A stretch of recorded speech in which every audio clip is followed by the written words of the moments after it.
esta oportunidad, pues vamos a compartir la tercera parte de lo que fue el tema que habíamos definido anteriormente, cómo administrar las finanzas de una pequeña o mediano negocio o empresa, ¿verdad? Esta es la parte 3. A los que estuvieron presentes en la parte uno y la parte 2 recordarán que antes de entrar a ver el tema en específico, me gusta a mí hacer algunas reflexiones. Yo no sé si en algún momento alguien de ustedes se ha hecho esta pregunta, ¿verdad? De decir, bueno, ya pasé la edad para emprender o para reinventarme. Y las personas, cuando normalmente pasan los 40 años, dicen, pero ¿qué sentido tiene? Ya tengo más de 40. La verdad es que con tanto cambio tecnológico, etcétera, etcétera, pudieran ser algunas contestaciones que nos pudiéramos estar dando si estaríamos pensando en querer emprender. Pero quizás a esta pregunta valdría, si esta que es quizás es una pregunta que te has hecho o alguien cerca de ti se la ha formulado. Pero la verdad es que deberíamos de mejor decir lo siguiente. En cada caso nos debemos de preguntar cuál sería esa fortaleza dominante que impulsó a las personas que lo lograron. Porque en la sesión uno y en la sesión 2 vimos muchos empresarios hoy en día, muy famosos, multimillonarios todos, pero recordarán que muchos de esos negocios empezaron en los garages o en las cocheras de sus casas y hoy por hoy son empresas mundiales, pero empezaron muy pequeñito, como quizás muchos de ustedes pudieran estar hoy, ¿verdad? Que se sienten pequeñitos. En la sesión 2 vimos la historia del general Sanders, ¿verdad? El fundador de lo que es hoy KFC. Y comentábamos ahí cómo él empezó y que ya a una edad bastante avanzada de 50, entre los 50 y los 65 años, fue donde él logró desarrollar el negocio producto de un incidente como lo fue la creación de una nueva carretera que hizo que el tráfico pasara por lugares diferentes a donde él tenía su restaurante y un hotelito. Y eso lo obligó a él a tener que reinventarse, como se dice normalmente ahora. Se tuvo que reinventar y y desarrolló lo que fueron los empanizados para pollo frito y la historia ya la sabemos que lo comentamos en la sesión pasada. Hoy traigo pues en esta tercera sesión pues también una historia que me pareció muy importante, ¿verdad? Es la de Joan Rowling, conocida también como JK o JK Rowling. Aquí me gustaría pues nuevamente pedirle la participación a los asistentes. Si alguien conoce a esta dama, si ha escuchado de ella y de dónde la ha escuchado. Ahí si nos pueden escribir por el chat, te los vamos a agradecer.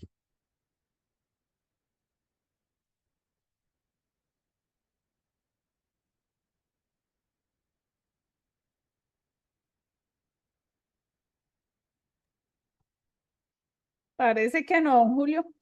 ¿No? Totalmente desconocida. Joan Rowling. Bueno, se las voy a presentar.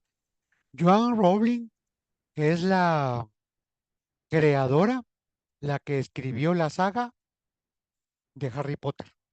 Ella es la escritora de estos libros que fueron un éxito mundial y que llevaron a la filmación de las películas. Tengo entendido que ahora van a volver a crearla, pero como una serie, ahora que se pusieron de moda los de la televisión streaming o los canales streaming y las series, parece que la van a llevar donde van a poder ampliar un poquito más lo que ella cuenta en sus libros. Pero quién era Rowling? Dice que cuando era niña disfrutaba escribiendo historias fantásticas, las cuales a menudo se las relataba a su hermana. O sea, ella desde muy niña ya tenía esa creatividad de poder escribir historias. Sabemos que eso se dice fácil, pero es una tarea que requiere bastante ingenio. Y ella desde muy chiquita lo tenía.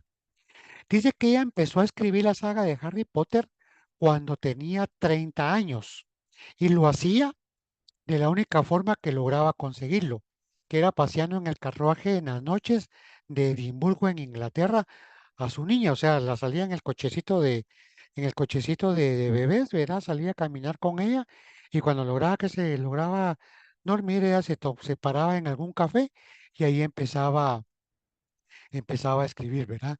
Dice, cuando su hija se dormía, aprovechaba para escribir sentada en diversos cafés. Cuando ella estaba en esa fase, era una fase muy difícil para ella porque ella estaba desempleada, se acababa de separar de un esposo bastante conflictivo, tenía a la bebé pequeñita, la mamá acababa de fallecer y ella vivía en una ciudad que no era la de ella. Entonces, veamos cómo una situación bastante negativa o adversa, es como para que cualquiera se deprima y diga, no, hombre, sí, qué vida la que yo tengo, ¿verdad? O sea, estoy desempleada, no tengo pareja, me trataba mal, me quedé con una chiquita, mi mamá murió y vivo lejos de donde era mi entorno o mi hogar, ¿verdad? Mas, sin embargo, ella y con todas esas situaciones adversas no desmayó y decidió pues llevar a cabo su idea de esta historia de Harry Potter. Y ella cuenta que la idea se le ocurrió mientras esperaba durante 4 horas la llegada de un tren que le transportaría de la ciudad de Manchester a la ciudad de Londres, en Inglaterra. Y ella estaba en un andén esperando cuando se vio una persona, ¿verdad? Que se le imaginó a un amigo de la infancia y es donde ella cuenta que de repente la idea de Harry apareció en su imaginación de una manera simple. No ha podido saber ella realmente qué fue lo que desencadenó el de tener la idea de Harry Potter y la escuela de magos. Y después de escribir su libro, tuvo que pasar por muchas editoriales hasta que finalmente una decidió publicar su primera obra, Harry Potter y la Piedra Filosofal, que es el primer libro de 7 y que fue la primera película. Pero aquí me llama la atención que ella, en ese viaje que estaba haciendo y que se quedó varada, ¿verdad? Porque tenía que esperar 4 horas para tomar otro tren, cualquiera se frustra, cualquiera hace cualquier cosa, pero ella lo que hizo fue pues concentrar su imaginación y fue donde se le vino a través de ver la aparición de una persona, desarrolló la historia de Harry Potter. Por eso es que quienes han visto esta película o esta saga ven que la historia de Harry Potter inicia ahí en una estación de tren, ¿verdad? Y entonces basado en eso que ella estaba viviendo. Y me llama también mucho la atención que ella escribió su libro, tocó la primera puerta de la editorial, no gracias, la segunda no gracias, tercera no gracias, cuarta no gracias, porque ella describe que fueron muchas editoriales, pero nunca se dio por vencida, hasta que finalmente alguien le abrió las puertas y ya conocemos la historia, ¿verdad? Dice que ella creó firmemente en su historia y no descansó hasta ver su libro publicado. Después del éxito fue llegando sucesivamente con las siguientes entregas de Harry Potter, que se convirtieron en un récord mundial, traducido a múltiples idiomas. Cuando ella andaba por los 40 años, dice que se publicó su séptimo libro y se vendieron 11 millones de copias en el primer día de lanzamiento. O sea, ya para ese entonces ya era ampliamente famoso. Entonces, esta mujer que estaba desconsolada y en un estado propicio para la depresión, puso para caminar su imaginación y hoy por hoy es una de las mujeres catalogadas como multimillonarias en Inglaterra y a nivel mundial, pues anda también, por lo menos anda en el top 50 de las personas más ricas del mundo, ¿verdad? Y obviamente estos libros se siguen vendiendo, las películas se siguen transmitiendo y con eso que les contaba que les voy que lo piensan ampliar a una serie de televisión. Entonces, ¿Por qué me gusta contar estas historias a mí? Porque recordemos que nunca es tarde para empezar y hacer bien las cosas. Yo sé que ustedes en el negocio que tienen actualmente, pues indudablemente quisieran que ese negocio creciera o de ese negocio chiquito que tienen llegara a ser de una empresa nacional muy importante y qué mejor que traspase las fronteras. Y a veces, muchas veces, ponemos muchas objeciones del por qué no lo logramos hacer, pero la verdad es que está en nosotros, en la pasión, en que creamos lo que estamos haciendo y le metamos mucho positivismo y mucha energía, mucha dedicación, mucha pasión, y que a pesar de los obstáculos y las puertas que no se nos abren, que eso no sea impedimento para lograrlo. Que hemos visto varios ejemplos, ¿verdad? Y si nos pusiéramos a buscar más historias de éxito, seguramente encontraríamos muchos más. Inclusive aquí en Costa Rica hay gente que hoy por hoy tienen proyectos comerciales exitosos en crecimiento y han empezado así, con mucha limitación y con mucha adversidad. ¿Y por qué lo ligamos a este tema de cómo administrar las finanzas para una pyme? Porque muchas veces podemos tener una muy buena idea, un negocio que lo imaginamos y se empezó a desarrollar grandemente, pero no logramos crecer. Y no logramos crecer simple y sencillamente porque el manejo de las finanzas es el que no hemos hecho adecuadamente. Aquí con el tema de la pandemia, que nos encerró a todo el mundo, hizo que mucha gente emprendiera, surgieron muchas ideas y mucha gente encontró forma de vender sus productos, no necesariamente en la forma como durante muchos años se hizo, que fue la tradicional la venta física, no que se llegó lo que fue la tecnología, las redes sociales, las tiendas virtuales, los medios de pago, los medios de servicio express, etcétera, etcétera, etcétera. Y mucha gente, pues, bendito Dios, les ha ido bastante bien. Entonces, ¿cuál es la posición de ustedes ahorita? O solo ustedes la conocen, ¿verdad? Pero yo pensaría que sí están, si así se lo proponen, en el punto de partida de iniciar una nueva forma de hacer las cosas. Lo que vimos en las dos sesiones anteriores, en los meses pasados, pues es muy importante. Y hoy, con el cierre de esta tercera parte, ¿verdad? Vamos a ver lo que son los fondos de reserva, lo que es tipo de cambio y lo que es la importancia de llevar el control contable. Entonces, pregunto, antes de pasar adelante, algo que quisieran comentar, preguntar o agregar a lo que les comenté sobre la creadora de Harry Potter, les dejo ahí para que puedan participar.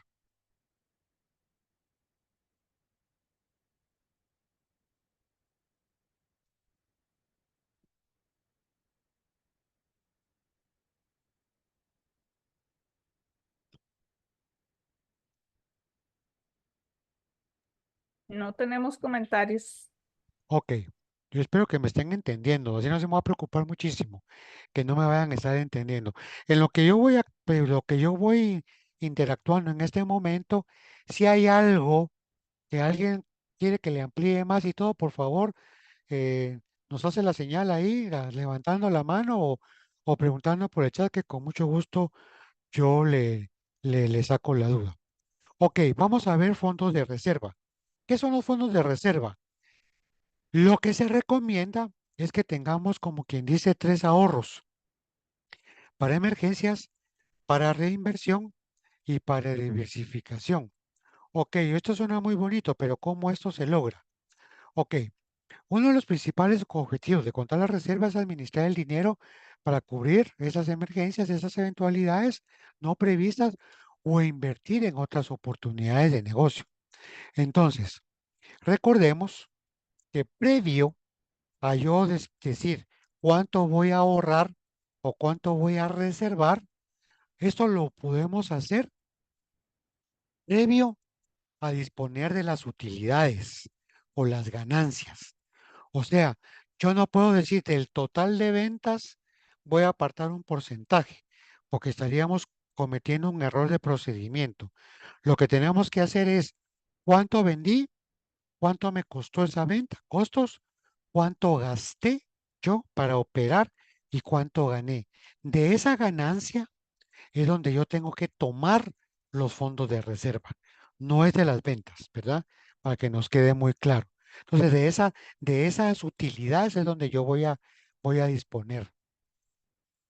Dice que el monto a asignar para cada fondo de reserva debe ser asignado según el giro de negocio y estrategia del dueño o el negocio. Dicho de otra manera, yo gané, por decir algo en el mes, yo gané 100,000 colones. Ok, de esos 100,000 colones, yo o asigno una cantidad o asigno un porcentaje, ¿verdad? Pero eso va a quedar a criterio mío. ¿Qué es lo que se recomienda? Bueno, nosotros recomendamos como referencia asignar entre un 5 a un 10% de las ganancias, ¿verdad? Repito, no es de las ventas, es de las ganancias. Entonces, digo yo, bueno, yo voy a agarrar de los 100,000 colones que yo me gané este mes, voy a asignar un 10%, que serían 10,000 colones, ¿verdad? Pero como son tres fondos de reserva, pues entonces yo digo, bueno, entonces les vamos a meter 3,300 colones a cada fondito de reserva para que cada mes se vaya alimentando. Esto es un ejemplo, pero como se decía, eso queda a criterio de cada persona. Pero lo importante es que por sanidad sí hagan un fondo de reserva de sus utilidades y para esas tres fines, ¿verdad? Lo ideal sería que lo manejaran inclusive en cuentas diferentes. Pero si lo quieren, no se quieren complicar, tener tanta cuenta, lo pueden meter en una sola y llevar su control por separado de cuánto le corresponde a cada fondo. El fondo de reinversión dice que el objetivo es generar recursos para incrementar el inventario disponible, principalmente para los clasificados como productos tipo A, que son los que generan más ganancias. O sea, yo tengo que tener un fondito que me permita a mí, al decir reinversión, es comprar más de lo que yo sé que puedo vender. ¿Y qué ganamos con eso? Si yo puedo comprar más y tengo la plata en la mano, yo puedo negociar con los proveedores y decirle, mire, yo a usted le he venido comprando cierta cantidad. Hoy quiero comprarle más y se la voy a pagar de contado. Todo el mundo a quien le compren de contado, que es una venta segura y sin más que segura, con el dinero en la mano, siempre, siempre va a otorgar un descuento.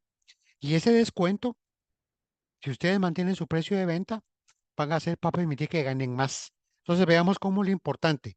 Si yo tengo el dinero en la mano, yo tengo como quien dice el sartén por mis manos y yo pongo las condiciones. Yo le digo a mi proveedor, te voy a comprar más y te lo voy a pagar de contado. Necesito que me hagas el descuento. Entonces eso nos va a incrementar nuestras utilidades y obviamente la reinversión la estoy aprovechando. Entonces, por eso es muy importante. Los productos clasificados como tipo A no necesariamente son los productos que más se venden en cuanto a cantidad. Los productos tipo A son los que me dejan más utilidad, son los que me dejan más ganancia. Yo puedo vender una gran cantidad de productos en unidades, pero le gano muy poquito. Y puedo vender una cantidad relativamente mediana o baja, pero es donde más gano. Ese es el producto tipo A, para que les quede claro y si tienen alguna duda, como les decía, por favor me lo preguntan. Entonces, los tipo A son los que me dejan más ganancia. Si yo no lo tengo identificado, es una debilidad interna.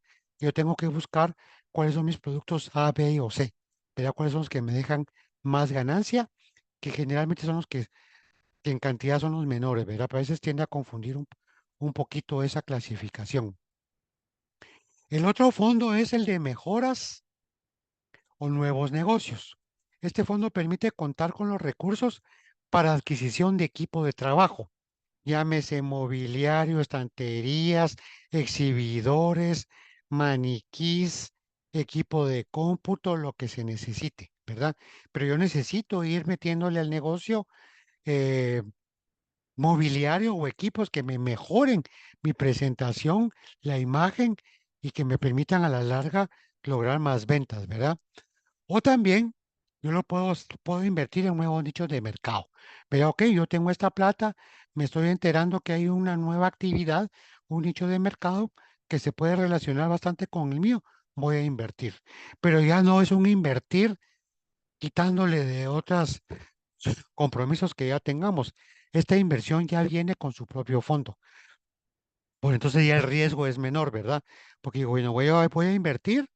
Si me va bien, qué bueno, y si no, no pongo en riesgo el negocio que tengo actualmente, ni tengo pues, los riesgos de otros fondos, porque este es un capital específico para este tipo de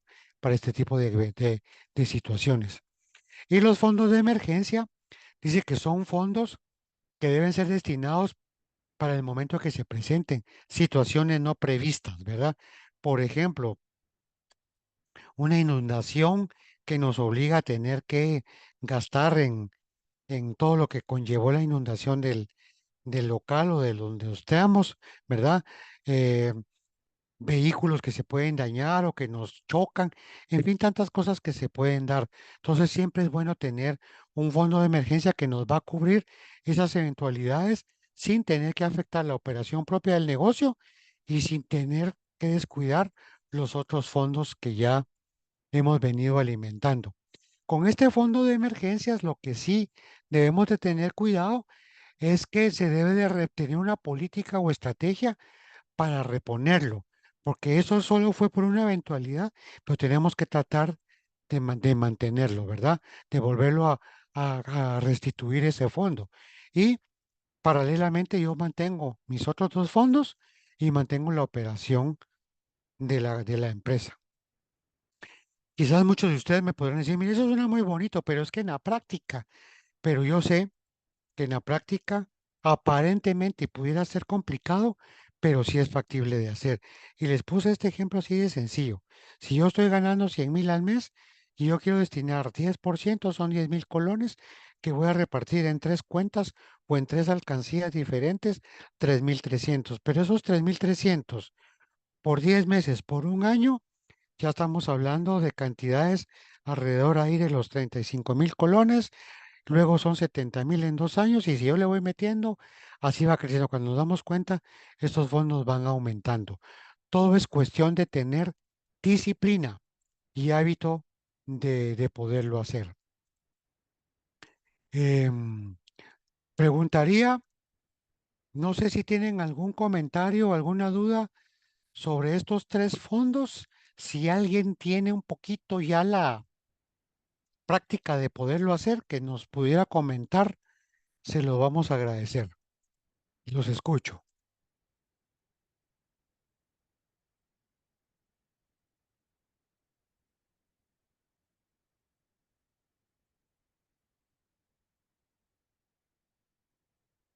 Ok, vamos continuando.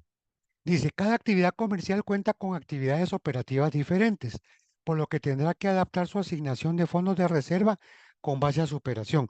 Lo que yo les comenté anteriormente es la sugerencia, pero esto es cuánto ustedes realmente pueden ir implementando en estos fondos de reserva. Lo importante es tomar conciencia que tener esta disciplina y llevarlo a cabo es la vía correcta para administrar con éxito las finanzas del negocio. Dicho de otra manera, podemos estar vendiendo bien, pero no crecemos. Podemos sentir llevar ya muchos años en el negocio y nos mantenemos, pero ¿por qué financieramente no logramos avanzar? Es porque no estamos teniendo este buen hábito de contar con esos ahorros. Y las historias de los emprendedores que hemos visto, la de hoy, las dos sesiones anteriores, esas personas obligadamente tuvieron que entrar a un hábito de manejar estos fondos hasta la fecha de hoy, porque si no, esas empresas no serían tan grandes si no tuvieran esta disciplina de manejar estos fondos. Entonces, no es imposible, no es para los grandotes, esto lo puede hacer desde una pulpería, desde un bazar muy pequeñito, aplicando esta técnica lo pueden hacer sin ningún problema. Ok, vamos a pasar a otro punto que estaba contenido en lo que queríamos que ustedes se lleven como aprendizaje, que es el control del tipo de cambio y la actividad del negocio. Entonces seguramente ustedes dirán, bueno, pero eso de tipo de cambio no es conmigo porque yo compro y vendo en moneda nacional. Exacto. Pero recordemos de que la economía gira en torno al dólar, ¿verdad? Aunque no sea una economía como digamos en el caso de El Salvador o Panamá, que la moneda que gira es el dólar, ¿verdad? Acá todavía mantenemos al colón, pero la economía sí se basa en el dólar. Entonces, muchas cosas que yo compro y pago en colones, normalmente está referenciado por dólar, ¿verdad? Lo que pasa es que quienes nos venden dice, el precio en dólares es tanto y ustedes siempre ofrezcanlo al tipo de cambio o manejen un precio ya fijo en colones, pero si el tipo de cambio se dispara hacia arriba, vienen los ajustes. El problema es que cuando este tipo de cambio se dispara para abajo, no lo cambian, ¿verdad? Pero eso ya es parte del aprovechamiento que hay en esos manejos financieros, que no debería ser así, ¿verdad? Pero lamentablemente así es. Entonces, nosotros, aunque estemos comprando y vendiendo en colones, es recomendable llevar el control de cómo está fluctuando el dólar día con día, ¿verdad? El tipo de cambio publicado por el Banco Central es el que debemos de tomar de referencia para nuestros controles o nuestros registros. Lo que pasa es que este tipo de cambio, el Banco Central, difiere del tipo de cambio que manejan los bancos, tanto privados como públicos. Ellos normalmente están 5 o 7, 8 puntos arriba de lo que manda el Banco Central. Pero para operaciones legales, podríamos decir, la referencia siempre va a ser el tipo de banco del Banco Central. Cuando se está en el cierre de cada mes, ¿verdad? Sí es importante ver cómo quedó el tipo de cambio al último día del mes, porque en base a eso es que nosotros podemos determinar si hubo utilidad o pérdida por tipo de cambio, sobre todo si tenemos esa moneda. Si nosotros recibimos dólares y decidimos conservarlos o los cambiamos a colones, con el control de tipo de cambio vamos a saber al final si gané o perdí. Pero eso, don Julio, está muy complicado. Sí, pero ahí es donde se tienen que ustedes apoyar mucho en los contadores, ¿verdad? Que vamos a ver un poquito más adelante. El contador no solo es para que le haga las declaraciones de impuestos. Si lo están utilizando para eso, lo están desperdiciando. Creo que ustedes tienen que exigirle un poquito más de asesoramiento al contador y sobre todo en esto del manejo del tipo de cambio. Entonces, cuando estamos hablando de tipo de cambio, siempre vamos a escuchar dos términos, tipo de cambio para la venta y tipo de cambio para la compra. Cuando hablamos de tipo de cambio para la venta, es la referencia cuando adquirimos dicha moneda en el sistema bancario. Dicho de otra manera, ese tipo de cambio para la venta significa cómo lo vende el banco. Esa es la venta. Por eso es que eso siempre lo vamos a ver en los bancos. Dice tipo de cambio para la venta, pero es como el banco me lo vende a mí. Pero entonces, por eso puse yo entre paréntesis ahí, que es cuando nosotros compramos. El banco me vende, yo estoy comprando. Cuando yo recibo pagos o otro ingreso en moneda extranjera, para mi registro contable, o es el que el contador debe de tomar, es el tipo de cambio para la venta del Banco Central. Así es como vamos a contabilizar esos colones, ¿verdad? Con esta referencia. Y al hacer pagos u otros egresos en moneda extranjera, de igual manera para nuestro registro contable o el registro que yo llevo, debo de tomar siempre este tipo de referencia, ¿verdad? Que es el tipo de cambio para la venta. Y luego tenemos el tipo de cambio para la compra. Y este tipo de cambio para la compra, ¿qué es? Es la referencia cuando nosotros cambiamos la moneda extranjera a moneda local. Dicho de otra manera, es que cuando yo agarro mis dólares, los llevo al banco y le digo, mire, necesito cambiarlos por colones. Entonces se llama compra porque el banco me los está comprando a mí y yo los estoy vendiendo, ¿verdad? O sea, aquí cambia la figura. Pero por eso es que este tipo de compra en los bancos siempre es mucho menor al que pone el banco central, porque el banco dice compro barato y vendo caro. Esa es la filosofía, comprar barato y vender caro. Por eso es que siempre se da esa discrepancia, ¿verdad? Nosotros lo que recomendamos es que si usted recibe dólares, trate de conservarlos o mantenerlos para hacer pagos en esa moneda cuando corresponda y evitar al máximo venderlos al banco, cambiarlos para evitar pérdidas cambiarias. Entonces, si yo recibo dólares, consérvelos. Tarde o temprano los va a necesitar. Tarde o temprano usted puede decir, mira, te lo pago en dólares. Y usted se evita ese tipo de cambio que corresponda en la fecha en la que esté, ¿verdad? Ok, perfecto. ¿Y cómo yo hago para llevar hasta el tipo de cambio del Banco Central y no basarme en lo que mi banco me dice? Bueno, pues todos los días,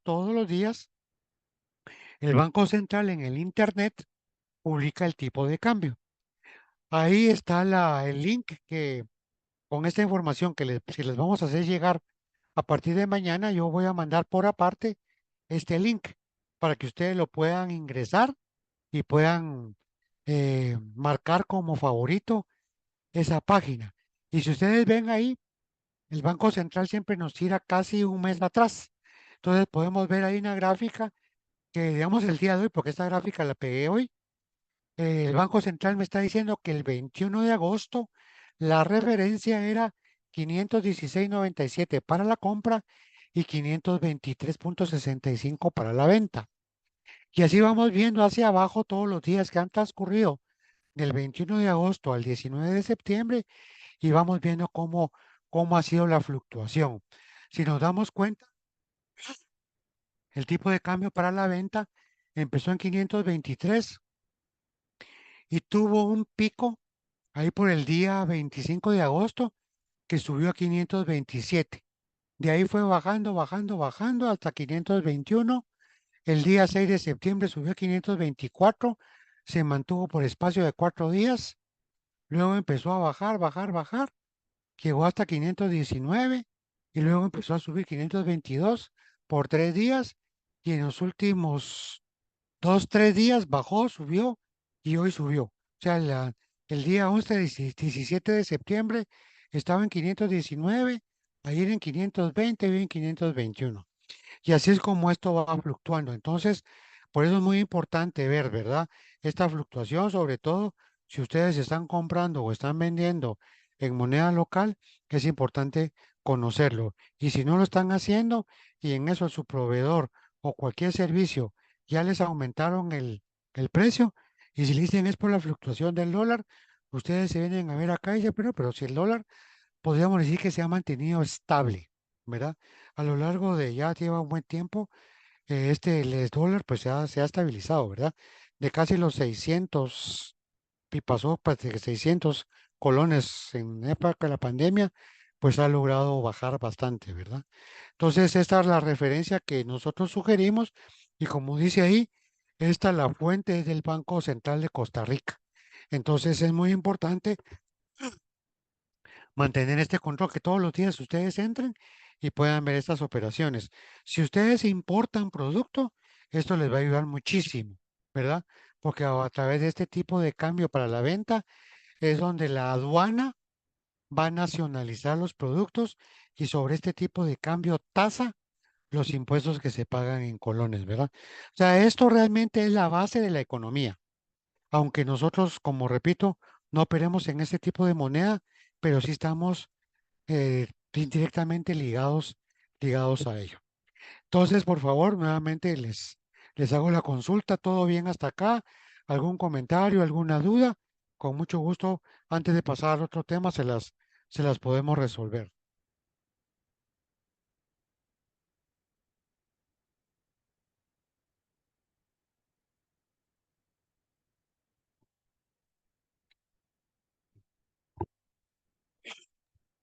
Parece que todo está quedando clarísimo, don Julio. Bueno, eso espero, eso esperamos, eso esperamos. Si no, pues sin ninguna pena pregunten. Pregunten, por favor, que esto es para que ustedes aprendan, ¿verdad? No hay pregunta mala ni pregunta fuera de razón, ¿verdad? Que es cuestión de que ustedes aprovechen estos espacios. Ok, vamos a ver también la importancia de lo que son los cierres contables mensuales y lo que es impuestos, ¿verdad? Generalmente cuando nos hablamos impuestos, siempre hacemos mala cara, arrugamos la frente y nos agarramos la bolsa porque decimos ya, se nos va, lo poco que ganamos se nos va a pagar en impuestos, pero no es tan así, ¿verdad?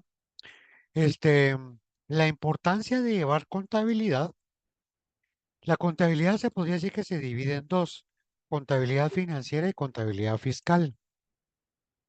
La contabilidad contabilidad financiera lo que hace es que lleva de forma histórica la vida o actividad de nuestro negocio y los registros del pasado sirven para tomar decisiones que beneficien el presente o el futuro, ¿verdad?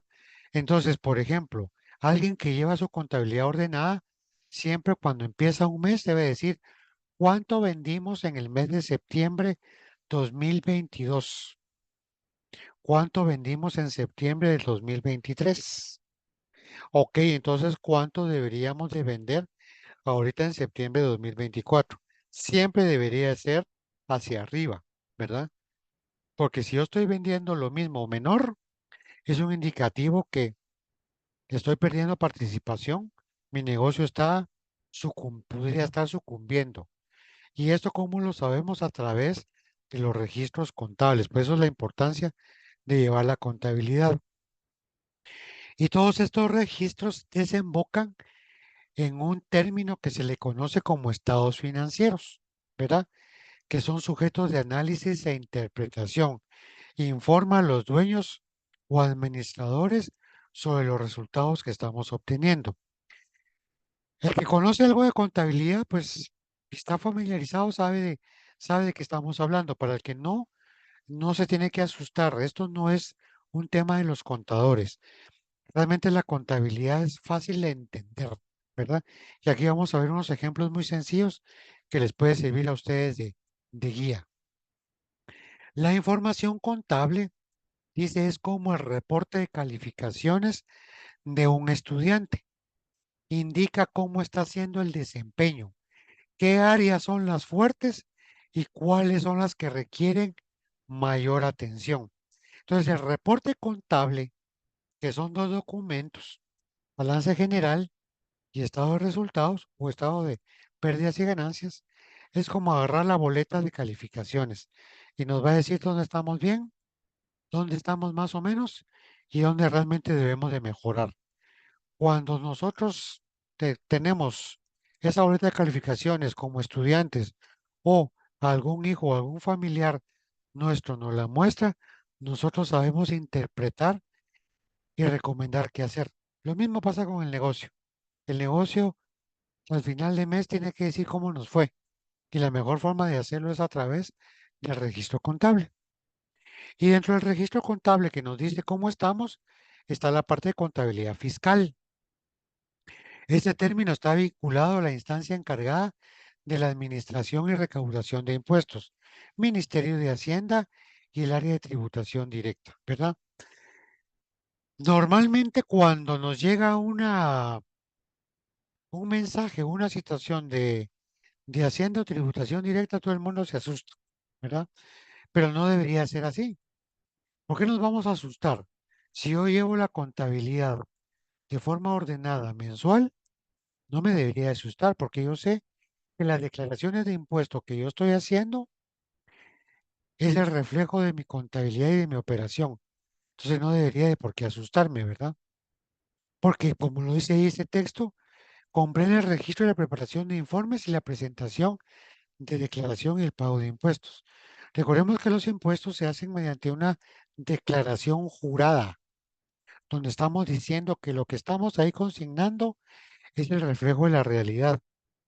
Y la administración pública tiene 4 años para podernos revisar eso. Pasados esos 4 años podemos olvidarnos de toda esa información porque es lo que se conoce como prescripción.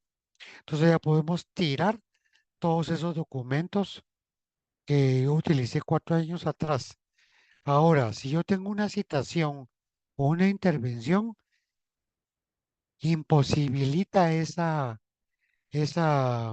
prescripción. Media vez hay una citación o un reparo, le, le, le, le inhibe de la prescripción hasta que la administración pública dé por caso cerrado. Entonces veamos la importancia de tener registros contables siempre muy al día. Y la contabilidad fiscal no puede diferir de la contabilidad financiera. Dicho de otra manera, no se debe llevar doble contabilidad.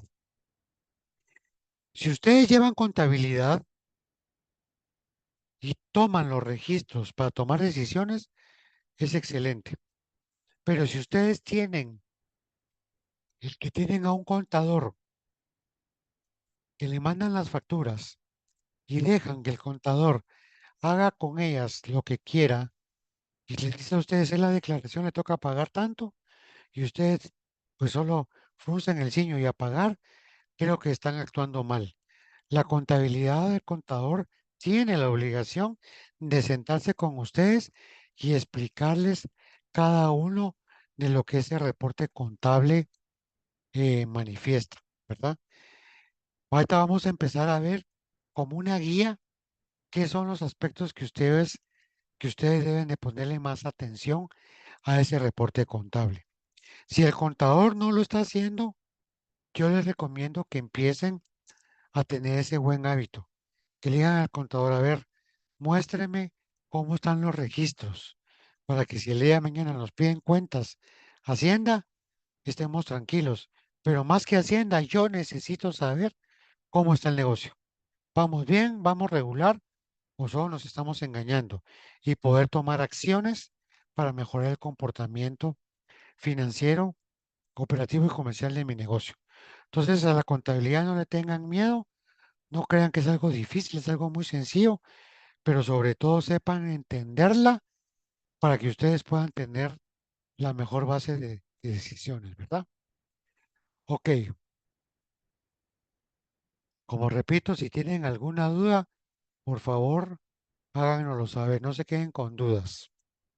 Entonces, si yo me voy a sentar con el contador, yo le voy a decir, a ver, contador, necesito que revisemos los principales indicadores de los estados financieros. ¿Y qué es lo que debemos de ponerle atención a lo que nos va a decir el contador? Bueno, un estado muestra la situación financiera y la denominación más adecuada es estado de situación financiero, ¿verdad? Eso es hablando ya muy técnicamente. Pero cuando empezamos a ver el documento o el reporte, vamos a ver que hay una parte que se llama activo, que dicho de otra manera es lo que me pertenece, lo que tengo.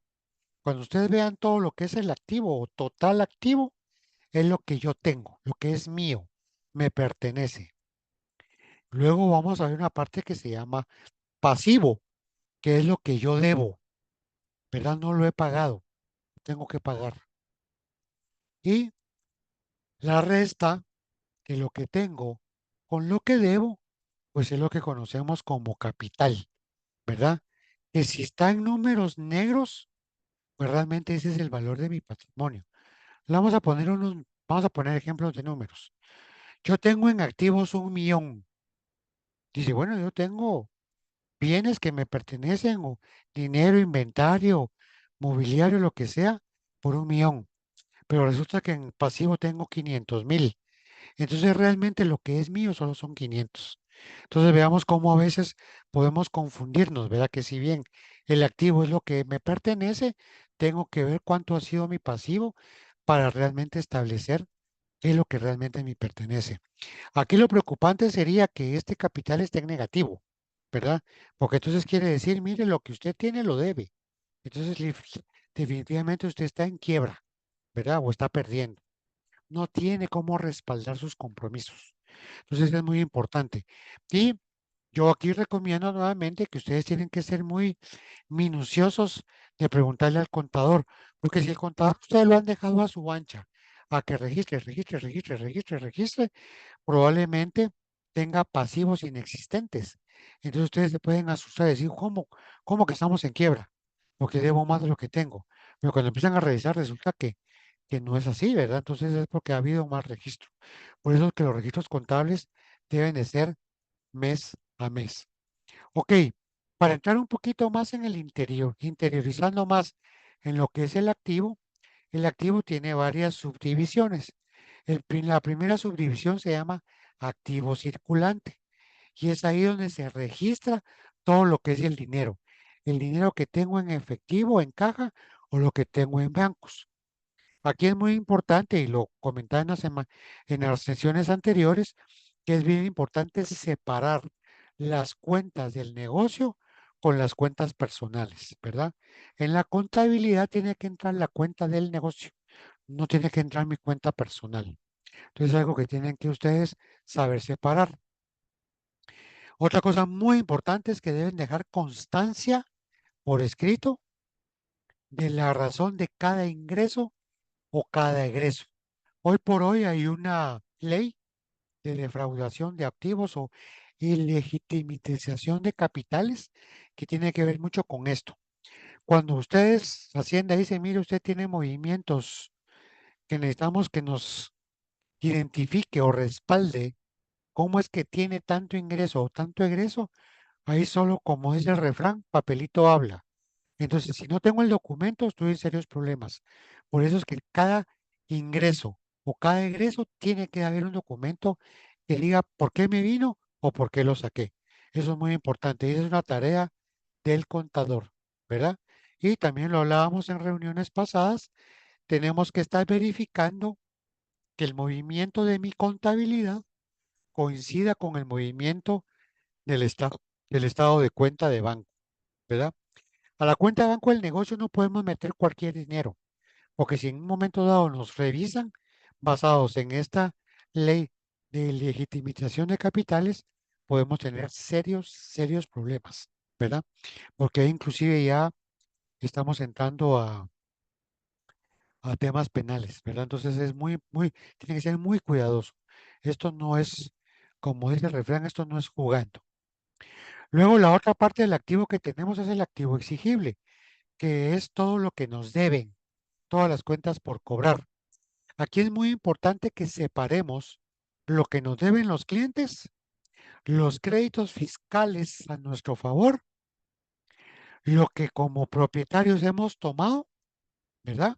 Como por necesidades, cada vez que voy tomando es un adelanto, o los accionistas o colaboradores. Es bien importante separar eso, ¿verdad?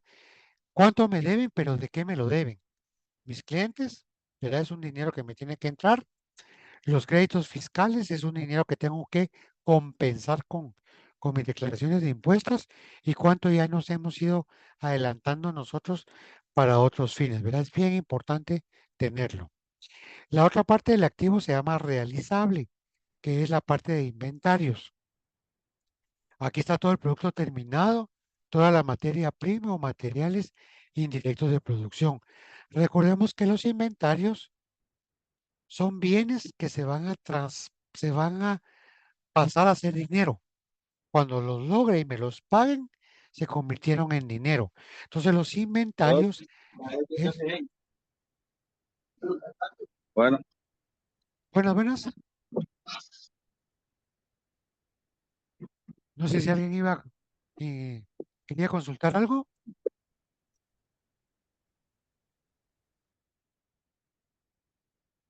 Parece que alguien tenía el micrófono abierto, don Julio, pero si gusta continuamos. Ok, recordemos que los inventarios es dinero, son bienes que se van a convertir en dinero. Entonces eso es bien importante ser cuidadoso, porque si ese inventario yo lo vendí y me lo pagaron, mi negocio va a funcionar. Pero si ese inventario se perdió por vida útil o lo perdí por robo o extravío, perdí dinero. Los inventarios son sumamente sensibles, delicados y requieren de mucho cuidado, ¿verdad? Porque es dinero que puedo tener o puedo no tener. Entonces es bien importante el control de esos inventarios. Los inventarios deben de evaluarse. Hay formas diferentes de evaluarlos, pero lo que más se recomienda es el costo promedio o la última compra, ¿verdad? Esa es la forma de evaluar los inventarios. Todo esto es una guía que a ustedes les está sirviendo para cuando ustedes se sienten con el contador, que hablemos al respecto de la importancia de saber identificar cada uno de estos, ¿verdad? A veces los contadores inflan los inventarios porque compran mercadería, compra, compra, compra, compra, pero no lo rebajan contra la venta. Eso es un error en la técnica contable que el contador puede estar cometiendo por la falta de una adecuada comunicación con ustedes o una falta de exigencia con ustedes, ¿verdad? Entonces les recomiendo mucho que controlen todo eso. Luego tenemos los activos fijos, que son eh, son bienes que se van depreciando. Aquí entra el mobiliario, los equipos, los vehículos, los edificios, las remodelaciones y las herramientas. Pero ojo, esto es lo que está en uso para el negocio, no para el uso personal, ¿verdad? Para el uso personal sería activo, sería el patrimonio propio. Aquí es todo lo que tiene que estar en el negocio y tiene que estar muy bien identificado, tiene que estar muy bien inventariado. Esto también es parte del contador de la contabilidad que haga esta labor de identificación, ¿verdad? No debe incluirse los bienes prestados o aportados por el dueño socio. Si yo a veces tengo el negocio, compré algo que no lo pagué con el dinero del negocio, pero yo lo compré o porque yo lo tenía o porque me lo dieron y yo lo pongo al servicio de la empresa o del negocio, no debo de incluirlo dentro de la contabilidad porque no le pertenece al negocio, aunque esté en uso, ¿verdad? Y hay que saberlo separar. Luego tenemos los activos fijos no depreciables. Aquí entran los terrenos, acciones que podamos tener en otras empresas, organizaciones, y aquí algo muy importante que esperaría que todos ustedes ya tengan conocimiento de esto, ¿verdad? Que son las patentes por invención. Si ustedes son de esos pymes o emprendedores que hacen algún producto alimenticio o diseñaron algún producto, lo que sea, ustedes tienen el derecho de patentizar su invento y eso vale dinero. Lo tienen que patentizar ante el Registro Nacional. Esto se hace mediante un abogado, ¿verdad? Otro activo que vale dinero son las marcas o los derechos de autor. A veces nosotros creamos una marca o un logotipo y ahí lo dejamos, no lo registramos. Viene otro, le ve que es una buena idea, lo va a registrar y él es el dueño legal de ese nombre de esa marca o ese logotipo y puede acusarlos a ustedes de que ustedes están invadiendo algo de su propiedad y les va a caer una demanda por hacer uso inapropiado de una marca o de un logotipo. Y miren, desafortunadamente, yo siempre hago mucho hincapié en esto, porque a mí, en mis inicios de emprendimiento, años atrás, me pasó. Yo comercializaba una marca de un café en mi país natal. Yo soy de Guatemala. Le puse una marca, no lo registré. Yo era muy joven en ese momento. Vino otro, lo registró y me demandó porque yo estaba utilizando el nombre de esa marca de café, yo lo vendía en panaderías, que no se vendía en ninguna panadería. En ese tiempo el café solo se vendía en supermercados y yo ideé la manera de llevarlo a través de panaderías para que la gente cuando compraba el pan sintiera el olor a café porque teníamos una coffee make y la gente decía: "Ay, qué rico huele el café y qué marca es", lo probaba y lo compraba. Entonces esa forma de comercializar, estamos hablando de los años 90, ¿verdad? Para yo lo logré innovar, pero no lo patenticé, no lo registré. Y vino una empresa más grande, tomó la idea, registró, se hizo dueño de la marca, me demandó y yo tenía dos caminos. O retiro el producto de todo punto de venta o pago la multa, ¿verdad? Yo tuve que retirar el producto y salir del negocio. Entonces, eso por experiencia propia yo se lo recomiendo, ¿verdad? De la actividad que ustedes hagan, me imagino que tienen una marca, que tienen un logotipo, pueda que hayan ustedes inventado algo, una receta, un diseño, etcétera, etcétera.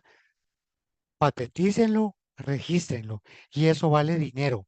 El día de mañana ustedes quieren vender el negocio con una marca o un invento patentizado, les va a sacar más beneficios, ¿verdad? Si quieren que hablemos sobre este tema, con mucho gusto, pueden intervenir cuando así así lo guste. Luego tenemos los activos diferidos. En los activos diferidos dice que se refleja todos los montos o conceptos que usamos a futuro. Por ejemplo, los seguros. Los seguros generalmente se pagan de forma anticipada. Entonces, mientras no se han vencido, forma parte de mis activos, ¿verdad? Y también acá hay algo que ustedes pueden incluir contablemente, que muchas veces pasa desapercibido, que son los depósitos en garantía, ¿verdad? Generalmente las líneas telefónicas tienen un depósito de garantía. Si estoy arrendando un local, tiene un depósito de garantía. Entonces, a veces como que nos perdemos en que yo pagué todo eso.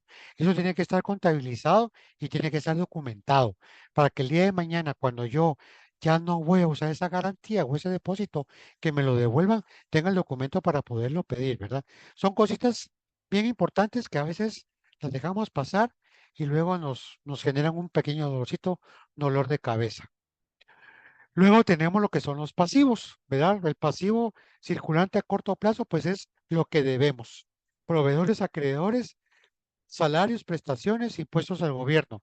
Pero es importante que esté documentado, ¿verdad?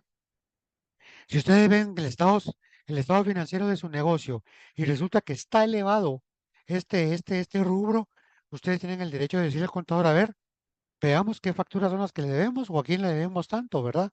Tiene que ser documentado porque recordemos que este pasivo le resta a mi activo y me puede demeritar mi patrimonio o mi capital. Este, se deben de separar las cuentas según el negocio y las de uso personal, ¿verdad?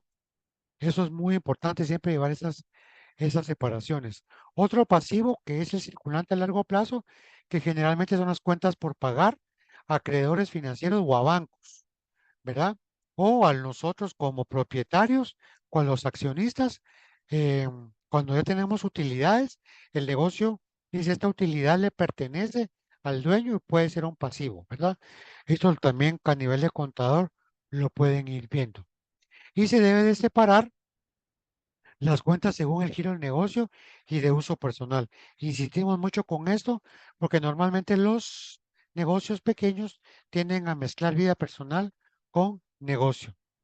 Y los pasivos diferidos son montos que recibimos por concepto de anticipos. Generalmente son anticipos sobre ventas. Según lo que yo lleve a cabo, a veces pedimos adelantos. Entonces, cuando yo recibo ese adelanto, contablemente es un pasivo, es algo que yo debo, ¿verdad? Que lo vamos a poder cambiar su estatus, como dice ahí, hasta que lo convierta yo en la venta. Entonces, esto es el manejo del pasivo. Y luego, pues tenemos lo que habíamos hablado, lo que es el capital, que es lo que realmente, verdaderamente a mí me pertenece, ¿verdad?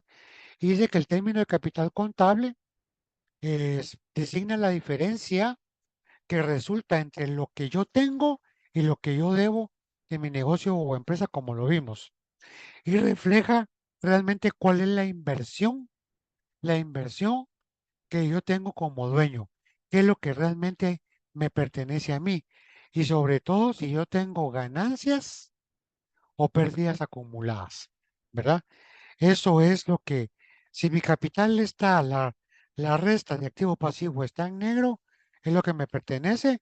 Si está en rojo, preocupémonos y busquemos ver qué pueda estar pasando.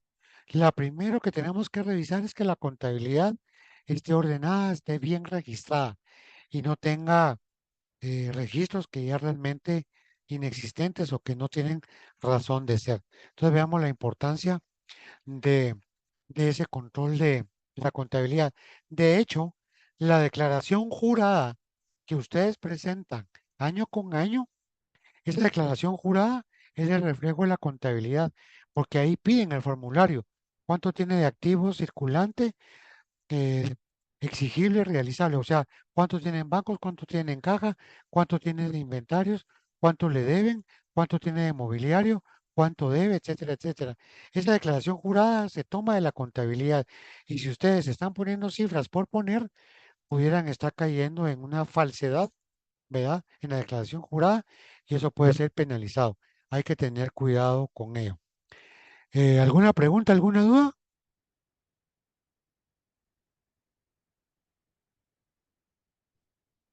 Por aquí tenemos.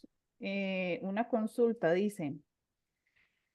Con respecto a la patente o marca, si tengo mi negocio en X punto, pero alquilo y me quiero cambiar de lugar, ¿qué pasa si alguien más llega a ese punto con lo mismo que yo vendía? ¿Puedo cobrar algún derecho?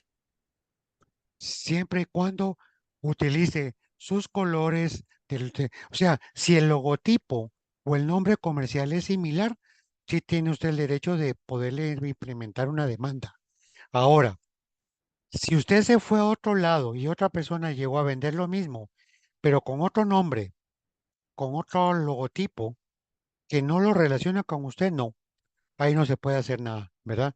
Aquí lo que yo me estoy protegiendo es que el público, el usuario, no caiga en confusión, que diga, "Ah, yo compraba tal marca, usted se fue, llegó otro y puso el mismo producto, muy similar a usted, el público puede decir, ah, no, es lo mismo, porque porque recordemos que nosotros somos muy gráficos y la primera referencia que usamos cuando buscamos un producto es el color, ¿verdad? O la figura.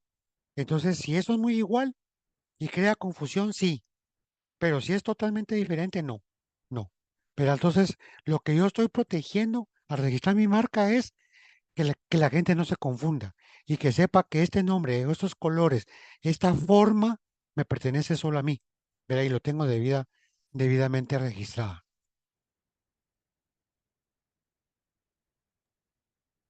Buenas. Sí, a la orden. Eh, Don Julio, en cuanto a esto del registro de marca, ¿esto es muy caro o es muy difícil hacerlo? No, no es caro, no es caro. Esto lo hace un abogado que sea que en la rama mercantil. Ah, Se paga un impuesto muy pequeñito, ¿verdad? Muy pequeñito, pero yo tengo entendido, y ahí son las importancias de, si usted está registrado como pyme ante el Ministerio de Economía, va a tener tarifas preferenciales para hacer esto. ok, Si usted no está registrado como pyme ante el Ministerio de Economía, puede hacerlo. Es un trámite muy sencillo. Lo que le están pidiendo es cuántos empleados tiene, que esté asegurado la caja y si no está asegurado la caja, que tenga póliza de riesgos del trabajo. Puede ser uno o dos personas en el negocio, se lo puede registrar, ¿verdad?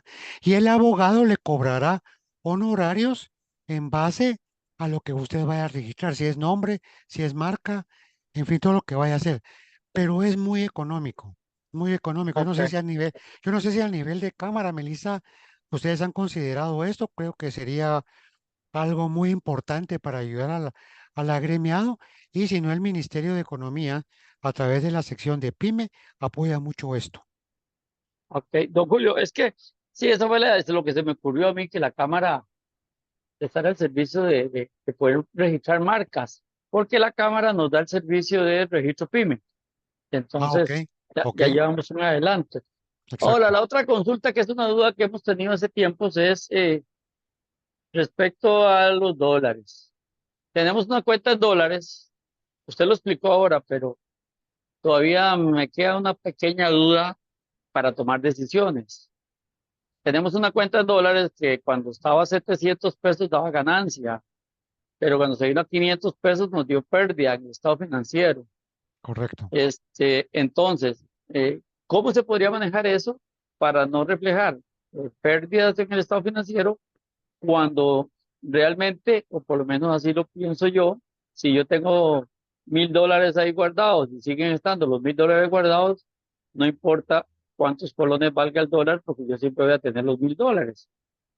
Pero a la hora de llevar a la contabilidad acá nosotros en Costa Rica tenemos que hacerlo en colones. Entonces nos da una pérdida o una ganancia que es una ficción. O sea, entonces, ¿qué sería lo más recomendable? Lo más recomendable es esa cuenta que en dólares, o sea, lo primero es mantenga los dólares y utilícelos única y exclusivamente para hacer transacciones en esa moneda. No los vaya a cambiar a colones porque entonces ahí sí la pérdida cambiaria que tienes se convierte más que un dato referenciado, se convierte en una realidad. Lo que yo le Ajá. recomendaría es que estos $1,000 los pudiera tener en una cuenta que le genere intereses porque entonces es como usted va a compensar. esa pérdida fiscal. Mire, la pérdida fiscal se va a hacer real cuando usted utilice esos dólares. Mientras no los utilice, solo mantiene una referencia de que le estoy perdiendo, le estoy perdiendo.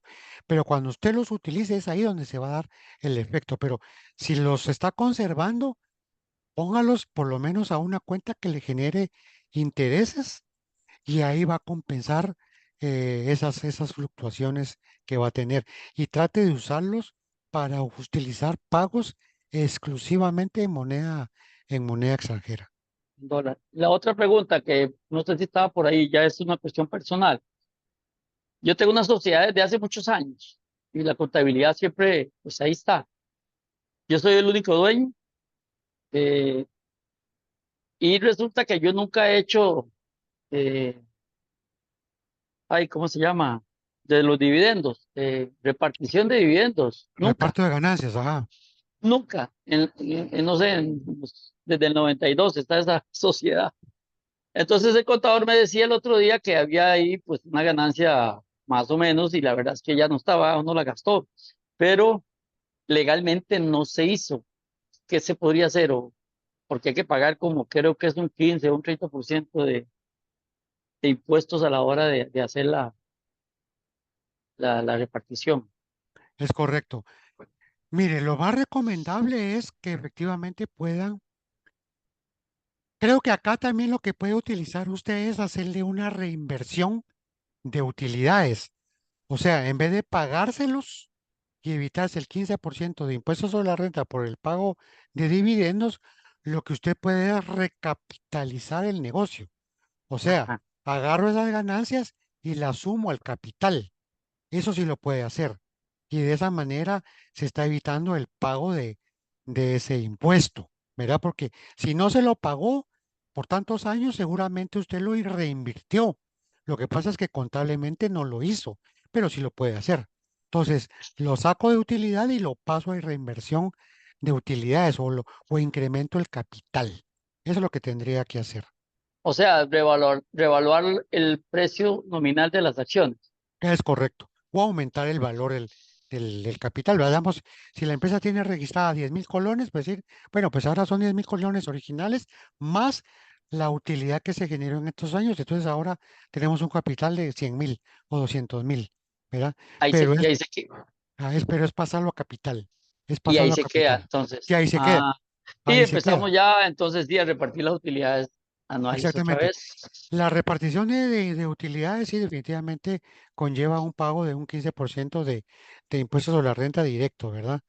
Pero muchas veces es mejor pagar eso a tener esa acumulación de saldos ahí. Ya. Bueno, no, eso era. Ujú. Muchísimas gracias, don Julio. Ahí estamos a la orden. ¿Alguien Gracias. más? No sé si había otra consulta. Sí, la misma persona que hizo la consulta anterior dice, nosotros tenemos cuentas en dólares, a fin de mes lo paso a colones con tipo de cambio de venta del Banco Central de Costa Rica. Eso está bien.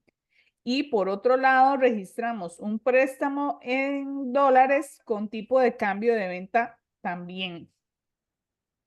Quiere saber si ambas cosas están correctas. Están correctas, pero siempre y cuando tome de referencia el tipo de cambio para la venta del Banco Central, no de su banco privado o público, el Banco Central. Si lo está haciendo así, vamos bien porque ese es el procedimiento legal que se tiene que llevar a cabo. Ok, Perfecto, de momento no hay más consultas. ok, bueno, vamos a seguir con esto de los indicadores de estado de resultados es lo que se le conoce también como estado de pérdidas y ganancias, ¿verdad? Acá lo importante de entender este reporte, ¿verdad? Es que vamos a conocer el monto real de las ventas mensual y anual. Recordemos que esto nosotros lo reportamos mes a mes en el IVA. O si están como régimen simplificado, cuando ustedes hacen el reporte trimestral, lo tienen que reportar, pero tiene que reflejar la realidad. Entonces, para mí, como indistintamente de lo que es la declaración de impuestos, me sirve cuál es el real, el monto que yo he vendido, tanto mensual como anual. Y si yo conozco las ventas, también voy a saber cuánto más o menos esto me ha costado. Entonces yo puedo decir, ok, si vendí esto y me costó esto, yo debería de andar ganando más o menos tal. Lo voy a comprobar cuando el contador me muestre el cierre contable y me diga, mire, vendimos 100,000 y esos 100,000 nos costó 25,000, ganamos 75,000, ¿verdad? Eso es lo importante. Y se conocerá qué producto o servicio es lo que más vende. Esto es otro punto que yo recomiendo mucho. Cuando nosotros preguntemos cuánto vendimos, no nos concretemos en el monto de dinero. Y mi recomendación es, ok, ¿cuánto vendimos? 100,000. Pero ¿qué vendimos? ¿Qué cantidad de producto vendimos? Porque realmente el análisis de ventas es por la cantidad de productos o servicios que yo facturo. Mi cantidad de productos o servicios multiplicado por el precio de venta, pues me va a dar el dinero que recibí, ¿verdad? Pero más que preocuparme por el monto, me debo de preocupar por cantidad de producto o servicio que yo brindo. Ese es el verdadero análisis que hay que hacerle a las ventas, ¿verdad? Porque entonces si dicen, bueno, el mes antepasado vendimos 100 unidades, el mes pasado vendí 110, crecí un 10%, pero resulta que este mes vendí 90. Entonces, ¿qué está pasando? Que el mes anterior, bien, subí y ahora bajé. Y no bajé 10, bajé 20, ¿verdad? Entonces, ¿por qué vendimos menos cantidad? Y obviamente eso multiplicado por el precio de venta me va a dar que la venta bajó. Entonces, siempre preocupémonos por qué es lo que me está generando el monto de venta, analizarlo y tomar las medidas necesarias en su momento, ¿verdad? Por eso es bien importante conocer las ventas, es conocer qué es lo que se vendió o la estadística de venta, ¿verdad? Otra cosa muy importante cuando yo llevo un control de ventas mensual es que me permite identificar los ciclos altos y bajos que opera el negocio. Pero entonces de todos es sabido que los meses de fin de año, o noviembre, diciembre, en el comercio son muy buenos, ¿verdad? Pero bueno, después viene enero, la cuesta de enero, como se le llama, y pudiera ser que mi negocio baje. Entonces yo tengo que estar sabiendo cuáles son mis mejores ciclos para aprovechar al máximo mis ciclos altos y ser muy conservador o, o manejarme muy cuidadosamente en los ciclos bajos. Pero todo esto lo voy a saber a través de registros confiables. Y los mejores registros confiables es la contabilidad. No se fíen en el cuadernito o en mis apuntes propios, ¿verdad? Pudiera estar cayendo yo en errores. Ahí, la contabilidad es el papelito habla, ¿verdad? Entonces de ahí no hay para atrás. Y luego está el tema de los costos y los gastos. Cuando hablamos de costos y gastos, pareciera que estamos hablando de lo mismo, pero no, porque el costo hace referencia a las erogaciones en que incurre para producir un bien o servicio, como es la materia prima, insumos, mano de obra, o bien el valor de un producto terminado para su reventa. Es una erogación de la que sí se espera un ingreso futuro. Dicho de otra manera, el costo es aquel dinero que yo estoy invirtiendo porque eso mismo es lo que yo voy a vender a un precio mayor, obviamente, ¿verdad? Entonces el costo yo lo voy a recuperar porque es con lo que yo vendo. Mientras que el gasto es un conjunto de aspectos que yo pago o saco el dinero para poder operar, pero el gasto no lo estoy recuperando. El gasto yo lo estoy cubriendo de la ganancia. Entonces veamos la importancia de conocer, ¿verdad? El- con el costo yo voy a recuperarlo con la venta, mientras que el gasto es algo que ya no voy a recuperar, pero que necesito hacerlo para poder operar. Entonces, financieramente, y esto que se les quede grabado, por favor, ¿dónde está la ganancia del negocio? La ganancia no está en la venta, la ganancia está en la compra. Si yo compro bien y logro vender bien, voy a tener mi ganancia, con la cual voy a poder administrar objetivamente mis gastos. Y entonces al final voy a tener la ganancia o la utilidad. Entonces veamos la importancia que tiene financieramente el manejo de los costos. Repito, la ganancia o la rentabilidad de mi negocio no está en la venta o no está en el precio de venta. está en cómo yo estoy comprando, cómo yo estoy sacando dinero de mis costos. Si yo logro tener costos bajos con un precio de alto, con un precio de venta de mercado, yo voy a ser competitivo y voy a tener un buen margen.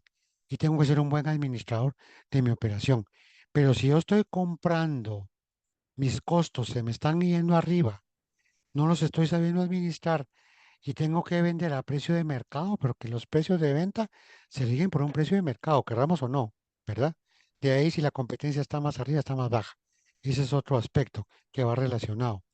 Pero la clave del negocio financiero es manejar costos bien.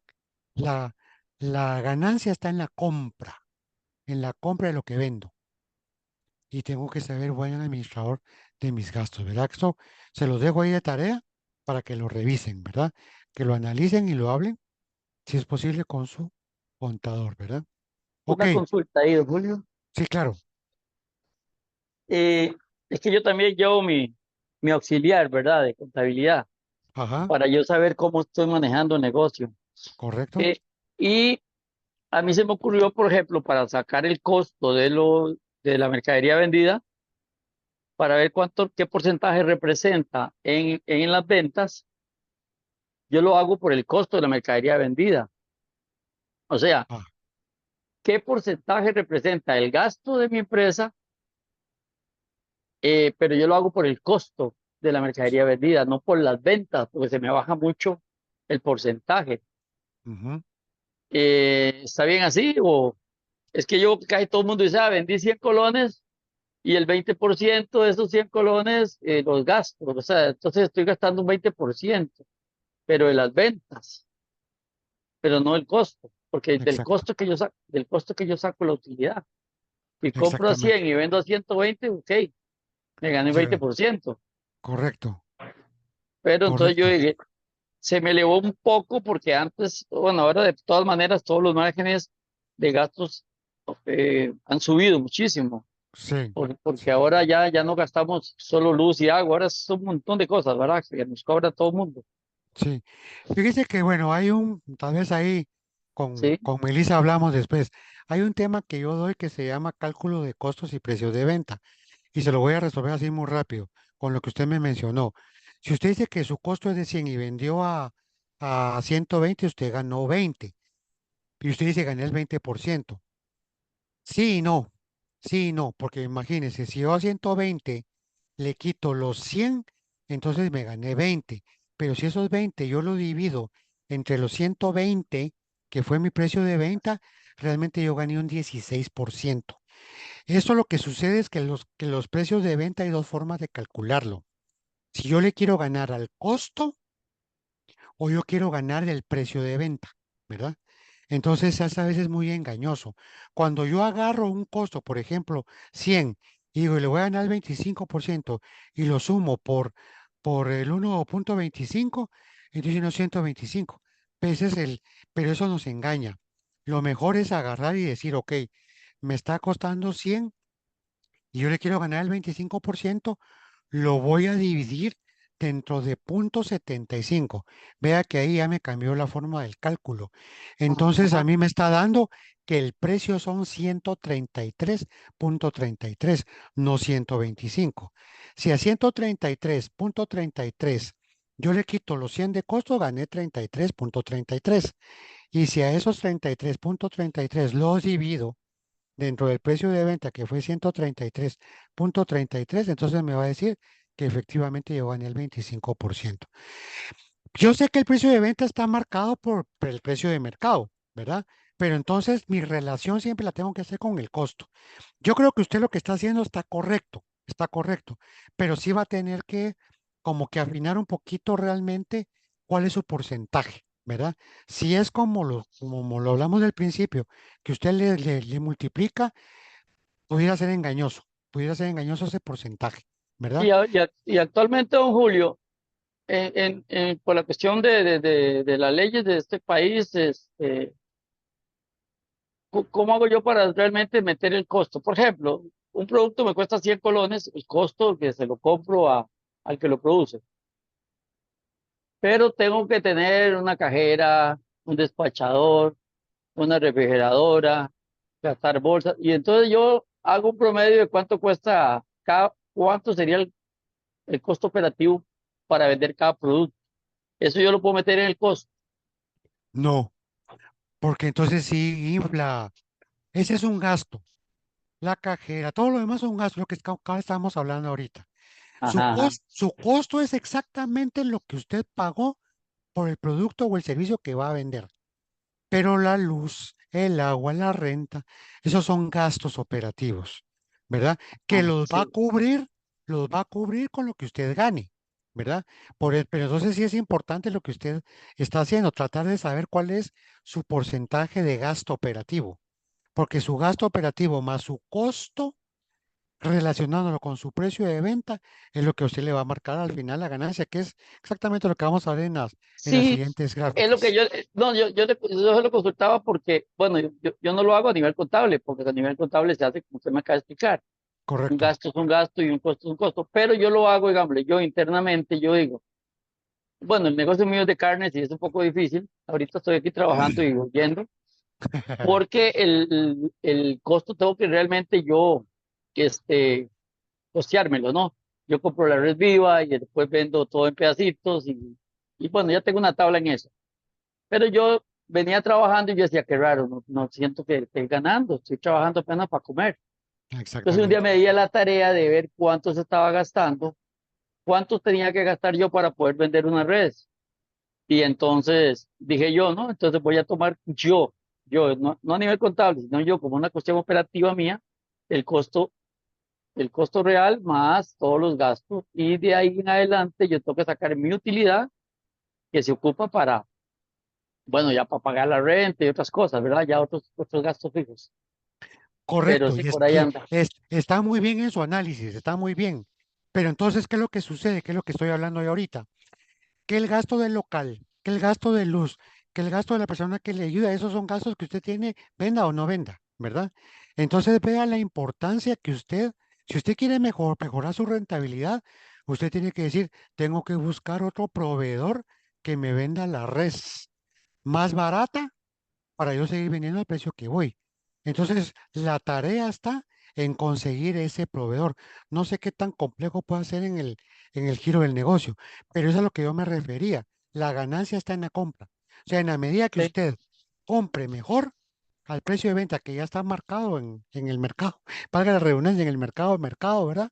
sí. Entonces, es donde usted va a tener mayor ingreso que su gasto fijo que tiene lo va a poder cubrir. Entonces, ahí usted con eso me da, como me respalda lo que yo dije. La ganancia del negocio está en a saber comprar lo que yo voy a vender. Entonces, yo lo que le invito es a levantar la mano y ver otros proveedores. Debe de haber, porque así como a usted, el que le vende, hay otro que es competidor de él, que anda buscando cómo mejorar.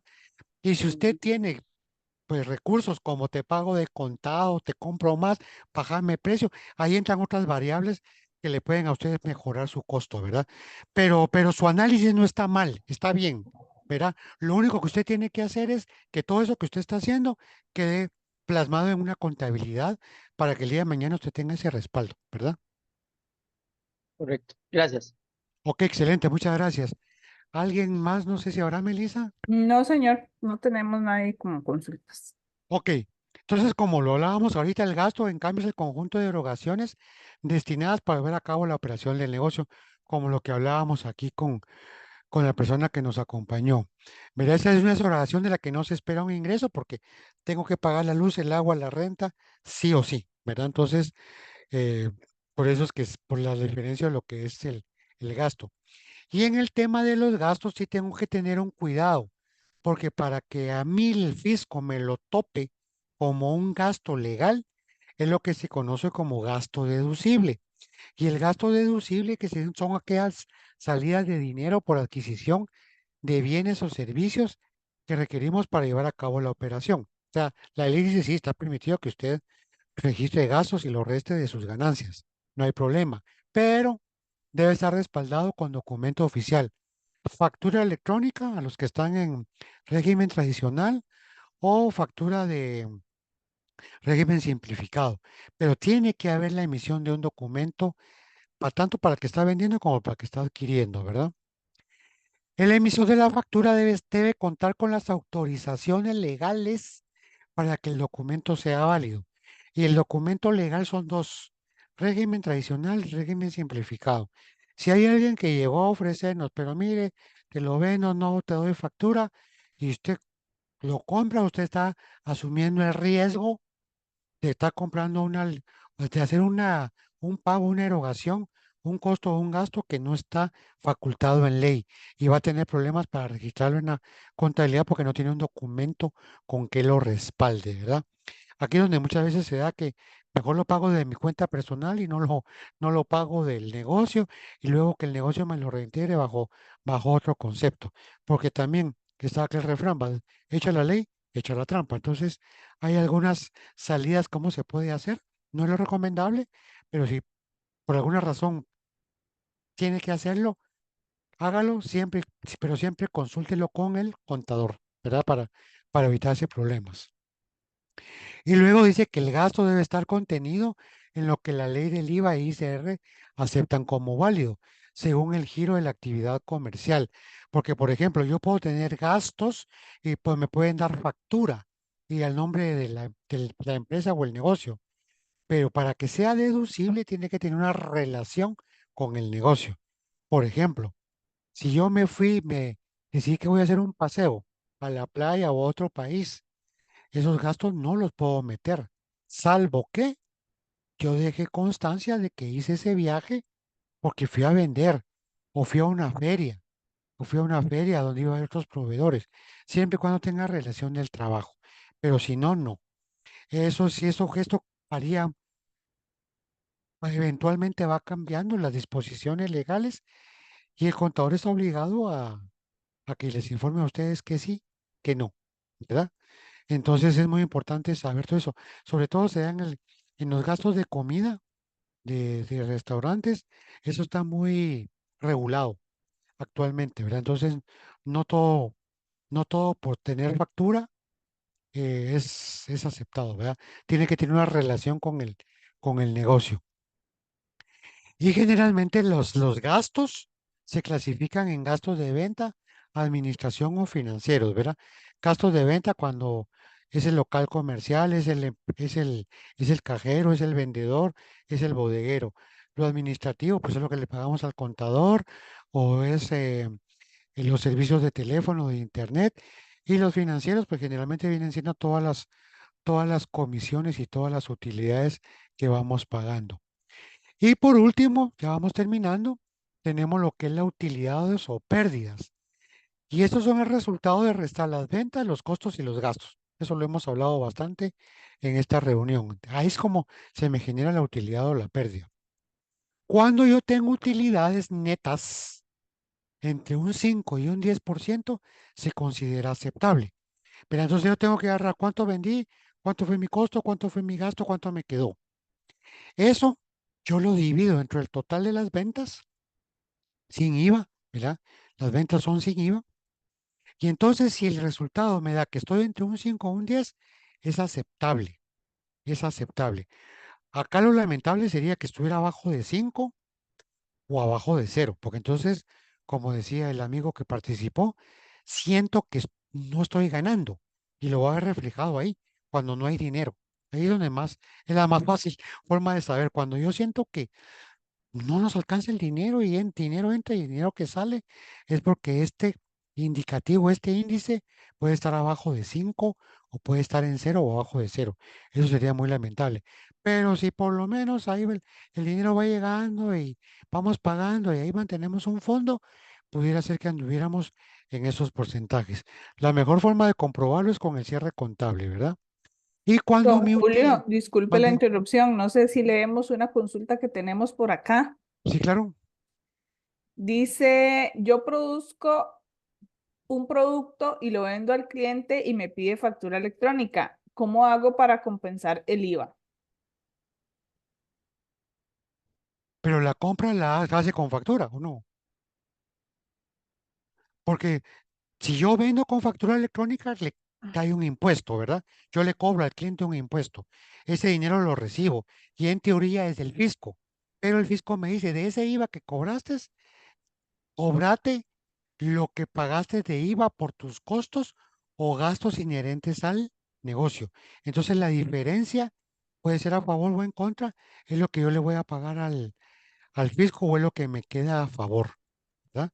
Pero todas mis IVA de ventas, yo lo voy a compensar con mis compras de costos o mis compras de gastos, siempre y cuando tenga factura. Y tiene que ser una factura electrónica. Porque si yo le compré a régimen simplificado, no, porque ahí no hay IVA, ¿verdad? Solo la puedo compensar con facturas de compras electrónicas. Es la única manera de poderlo hacer. No sé si con eso quedó resuelta la duda. Esperemos a Ok, que se pronuncie por acá don Rodolfo y creo que de momento podemos proseguir, don Julio. ok. Don Julio, Entonces, mande. buenas tardes. Sí, sí, me quedó bien claro. Eso Ok. es lo que estaba haciendo. Yo produzco zacate natural Ujú. en una finca que yo alquilo Ok. y hago, digamos, la venta a un cliente que después realizamos el trabajo, la instalación de zacate y él me pide factura electrónica. Entonces, yo lo que estoy haciendo es que cuando, lógicamente, tengo que comprar un repuesto para la máquina o comprar combustible, entonces ahí sí solicito que me den factura electrónica para ir bajando ese IVA que yo tengo que reportarlo, ¿verdad? Correcto, correcto. Ese es el procedimiento adecuado, porque ese repuesto, esa gasolina va relacionado a su negocio, ¿verdad? Tal vez no a la venta específica de ese cliente por ese zacate, pero usted sí opera. Entonces el fisco le dice, ok, media vez vas a gastar y vas a pagar IVA por lo que vas a operar, lo puedes descontar. Lo que no puede hacer es que sea una factura por otra cosa totalmente diferente, ¿verdad? Que nada que ver, ¿verdad? Ahí sí, pues podría tener problemas. O lo puede perder también si a usted le compró a alguien que sea régimen simplificado, porque ahí no va, pues no tiene la forma de poderlo hacer. Pero como me lo está mencionando, va bien. Entonces, todo aquello que tenga relación con su negocio, pida factura, ¿verdad? Y que ese desembolso salga del negocio, ¿verdad? Ahí, pero creo que ahí está bastante bien. Muchas gracias por ese buen consejo. Ok, perfectísimo. Ok, entonces si las ganancias que yo estoy teniendo van arriba del 10%, vamos bien. Vamos bien porque el negocio va caminando bonito y si ya es 15, 20, 25% neto, entonces el negocio está súper abundante. Si yo tengo estas ganancias del 10% es donde ahí yo recomiendo lo primero que vimos en la charla. Agarremos pequeñas porciones y llevémoslo a fondos específicos de reserva de emergencias o de, o de reinversión de utilidades, ¿verdad? Es ahí, pero es con la ganancia luego de quitar costos y gastos. Tengamos ese buen hábito. Si tengo pérdida, la tiene que absorber el dueño o el socio. Hasta como que se tiene que hacer un desembolso adicional para cubrir esa pérdida, porque la pérdida alguien la tiene que pagar, ¿verdad? Entonces, tiene que salir de eso. Y al restar, si tengo pérdidas en mi declaración jurada o en el ISR sobre todo, eh, no puedo aplicar, o sea, si tengo pérdidas, no puedo aplicar reservas y no pago impuestos sobre la renta, ¿verdad? El tema está que cuando yo reporto una pérdida, lo más seguro es que el fisco diga, y a ver cómo es que pierde y sigue operando, ¿verdad? Hay gente que reporta pérdida un año, pérdida el segundo año, pérdida el tercer año. Entonces el fisco dice, ¿cómo es que pierde y sigue operando? Nadie puede operar, nadie trabaja para perder. Es la razonabilidad que tiene el fisco. Entonces mi recomendación es que usted diga con el contador, mira, aunque sea 10,000 colones, pero paguémosle al fisco. Porque entonces yo voy a quedar en el grupo de personas que reportaron utilidad y pagaron. Pero ¿dónde pone el fisco su atención? A los que reportan pérdida. Entonces les dice, bueno, ¿este por qué está perdiendo y sigue trabajando? Entonces tengamos mucho cuidado. Contablemente, contablemente el contador puede hacer en el marco de la ley, porque tampoco quiero que me lo interpreten que estoy tratando de hacer malversaciones, pero en el marco de la ley utilizando todos los beneficios que la ley da, porque la ley fiscal no todo es palo, hay beneficios, hay derechos, lo que pasa es que no los conocemos, pero hay que obligar al contador a que me lo diga. Entonces, cuando yo hago uso de todo eso, puedo llevar a una utilidad que a mí me convenga y decirle al fisco, mira, gané tanto, quito, pero gané, y ahí te vamos a ir pagando esto, ¿verdad? Entonces, mi recomendación es traten de reportar utilidad siempre para que no los llamen a cuentas el día de mañana. Ahora, si están perdiendo, pero es una pérdida real, sí, hay que analizar a lo interno, ¿verdad? Que pueda estar sucediendo y hacer las correcciones necesarias o reinventar el negocio, cambiarlo, en fin, ahí ya vienen otros pormenores, ¿verdad? Entonces, esto es en sí la tercera charla. Toda esta información se las vamos a hacer llegar a través de la cámara. Y como lo he dicho siempre, cualquier duda que pueda surgir, no necesariamente mañana, sino a futuro, siéntanse en la libertad de podernos hacer llegar sus consultas, que con mucho gusto los vamos a atender. Para eso es que estamos nosotros, para ayudar al sector PYME. No sé si hay alguna otra intervención, otra duda. Aquí en el chat, no, si alguien tiene alguna consulta que hacerle a don Julio, puede abrir el micrófono y hacer la consulta en este momento. Yo le voy a hacer una. Adelante, Dígame. don Orlando. No, cuando hablamos sobre los costos, que me dijo usted que con Melissa nos íbamos a poner de acuerdo. A ver si, no sé, si usted tiene algún documento que me pueda facilitar por medio de Melissa. Yo sí tengo el Para... documento de los requisitos que pide el registro nacional, ¿verdad? Para poder llevar a cabo el registro de mi... Usted puede registrar una marca. No. Me refiero a para sacar los costos Ah, ok. de la Sí, mercadería vendida. ok. Con mucho gusto les puedo acompañar un documento de cómo calcular los costos y el precio de venta que nosotros sugerimos hacerlo, ¿verdad? Entonces eso Ese es. les va a ayudar a ustedes a decir, ah, ok, entonces si yo quiero ganar 10, 20, 25, 30, debería de vender a esto, a este monto. Y ustedes solo lo relacionan con el precio de mercado, ¿verdad? Que digan, uy, si yo quisiera ganar 25%, me voy muy arriba. Entonces, ¿qué tengo que hacer yo? Ver cómo mejoro mi costo, mi costo de adquisición para yo poder tener esa diferencia. Pero con mucho gusto yo les hago llegar este documento. Sí, me interesa mucho porque, claro, yo estoy metido en un sector muy que tiene muchos picos y bajos, ¿verdad? Si va al Claro, mercado central, el precio es uno. Si va más por menos, el precio es otro. Si claro, va... claro. Entonces yo me mantengo en un estatus ahí, yo tratar de conseguir una clientela, pero que me haga rentable el negocio y no preocuparme tanto por el costo bajo, ¿verdad? ¿Cuál es el Eh, giro de su negocio? ¿A qué se dedica? Carnicería, Ok, fibra de carnes. ok, Entonces, yo compro en la subasta directamente, pero he estado cogiendo como el pico máximo del costo mío, el precio que tiene el matadero de acá. ok. Entonces, y el precio, y yo trato de comprar que me salga más barato, como dice usted, pero también hay un precio de venta que si yo voy al mercado, pues va a estar más barato que el que yo vendo. Pero el que yo vendo tiene un montón de condiciones como carne sin tenderizar, carne 100% natural, que hace que el costo también se eleve y la gente lo ha entendido y por ahí me la... Pero sí no tengo esa tabla de cómo sacar los costos. Ok, ok. Eso Perfecto. sí se Yo lo con mucho agradezco. gusto le vamos a hacer llegar esa información y cuando ya lo esté usando, si tiene alguna duda, igual nos hace su consulta y con mucho gusto le ayudamos. Gracias, Julio. La oportunidad a ustedes como Cámara Melissa de poder llegar a este sector tan importante, ¿verdad?